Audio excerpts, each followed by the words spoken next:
Today on What's on Water, we've got Allison's 13-foot 3-inch Bassmaster, which is a fiberglass tri-hull boat designed specifically for freshwater fishing, also calm water estuary fishing, but fantastic work platform as you can see. One of the good things about this particular boat is that it's all deck, bar a little bit of a lean out on the gunnels, but it's all flat. It's got a dimpled finish, including a raised foredeck if you want to get up high over the water. So there's not a lot to foul up fishing lines, especially if you're fly fishing, other than a cleat up the front, but that's easily taped over, and everything is smooth and tucked out of the way. This particular setup has got two modules, one in each corner in the aft end, right up against the transom. These boxes are glassed in around the gunnels and screwed in on the floor. And the one on the port side has got a fuel tank. It's a tote tank of 20 odd litres, and the lid closes down tight on an elastic toggle, and it's got quite a comfortable seat cushion as well. This particular boat's fitted with Yamaha's 40 horsepower two-stroke Enduro.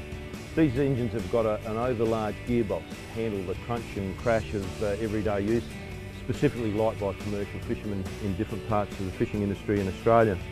It has a manual tilt system, but that's not really an issue.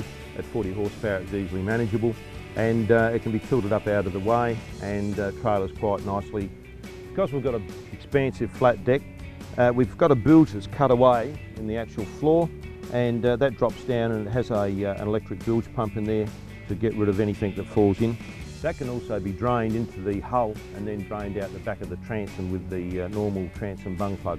At 40 horsepower, this is the maximum recommendation as far as an engine goes on the Bassmaster, but it can take down to 25 horsepower and operate quite nicely, due to the fact that it's got all that hull to plane off of because of the tri-hull configuration. In this forward anchor hatch, we've got an area that we can store our anchor, chain and rope. So in actual fact, there's enough space in here to store enough rope for more to Queen Mary. It's massive. Up on this forward casting deck, we can install seat pedestal bases, but we can also place them anywhere we like in any configuration down here on the cockpit deck.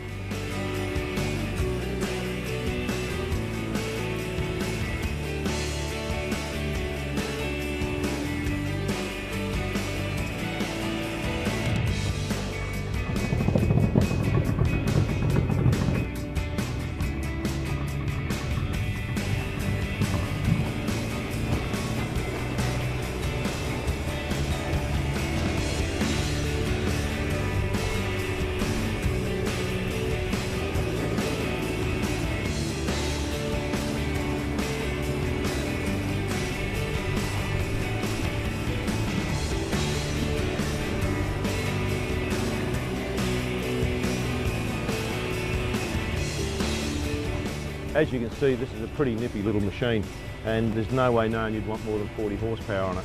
The interesting thing about this tri-hull, and I've had tri-hulls in commercial charter fishing operations before, is that this particular hull leans into a corner as you turn rather than leaning out.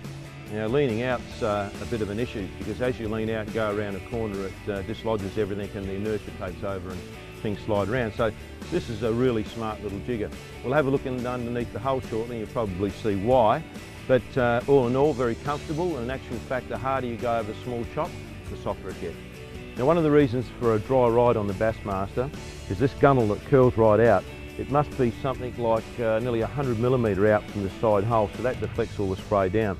Now, earlier we spoke about this particular boat unusually leaning into a corner rather than out on a corner as most tri-hulls do, and that's because of this little cutaway in the outside chine. That allows the water pressure to decrease on the hull, and the boat acts like a mono hull, which is great for high-speed turning. Now, this test boat and the Avan Ovation tow vehicle, the beautiful motorhome that we launched with today, has been supplied by Craftsman's Caravan and Marine.